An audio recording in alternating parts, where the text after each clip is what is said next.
নমস্কাৰ শিক্ষাগুৰুসকল আপোনালোক সকলোকে মোৰ ইউটিউব চেনেল স্বাগতম জনাইছো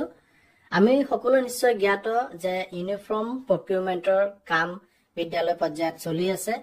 আৰু আমি জানো যে যিকোনো উপায়ে বিদ্যালয়ে ইউনিফৰ্ম 28 ফেব্ৰুৱাৰীৰ ভিতৰত পাব লাগিব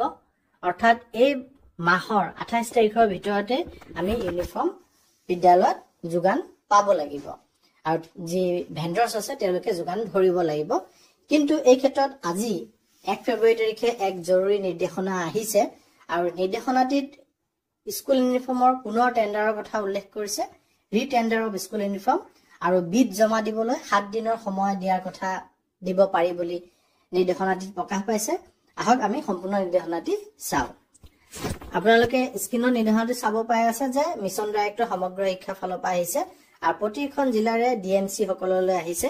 আৰু ইয়া বিষয়বস্তু উল্লেখ কৰিছে regarding retender of school uniform বিদ্যালয়ৰ ইউনিফৰ্মৰ ৰিটেন্ডাৰৰ সন্দৰ্ভত আৰু ইয়াতে উল্লেখ কৰিছে যে it is to inform you that any retender regarding procurement of school uniform of value ₹1 lakh and above if required যদি প্ৰয়োজন আছে কিবা কাৰণত ৰিটেন্ডাৰ কৰাৰ ৰিগাৰ্ডিং 1 লাখ বা তাতকৈ ওপৰৰ স্কুল ইউনিফৰ্ম প্ৰকিউৰমেন্ট অৰ্থাৎ 1 লাখতকৈ কমৰখিনি অলৰেডি টেন্ডাৰ ওয়াৰ্ক অৰ্ডাৰ সকলো হৈ গল আৰু বিদ্যালয়সমূহে ইউনিফৰ্ম পাবলৈ আৰম্ভ কৰিছে কিন্তু 1 লাখৰ ওপৰত যিখিনি বিদ্যালয় আছে 1 লাখ টকাৰ ওপৰত যাৰ বাজেট ইউনিফৰ্মৰ ক্ষেত্ৰত তেনে বিদ্যালয়সমূহত টেন্ডাৰ অকণমান দেৰি হৈছিল আৰু সেই টেন্ডাৰত যদি কিবা খেলিমেলি কাৰণে পুনৰ ৰিটেন্ডাৰৰ প্ৰয়োজন আছে ইফ ৰিকুৱাৰ্ড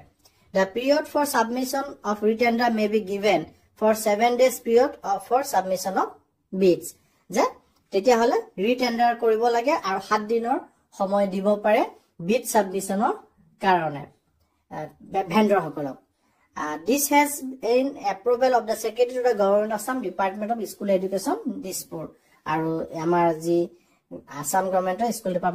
ডিপাৰ্টমেন্টৰ স্কুল এডুকেশ্যন ডিপাৰ্টমেন্টৰ সেক্ৰেটাৰী ছাৰৰ এপ্ৰুভেল মতে এই নিৰ্দেশনাটি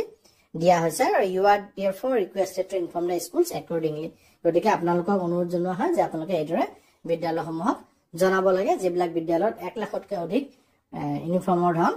তেনে বিদ্যালয়ৰ ক্ষেত্ৰত যদি প্ৰয়োজন আছে তেতিয়াহ'লে তেওঁলোকে ৰিটেন্ডাৰ কৰি পেলাই 7 দিনৰ সময় বিড সাবমিশনৰ কাৰণে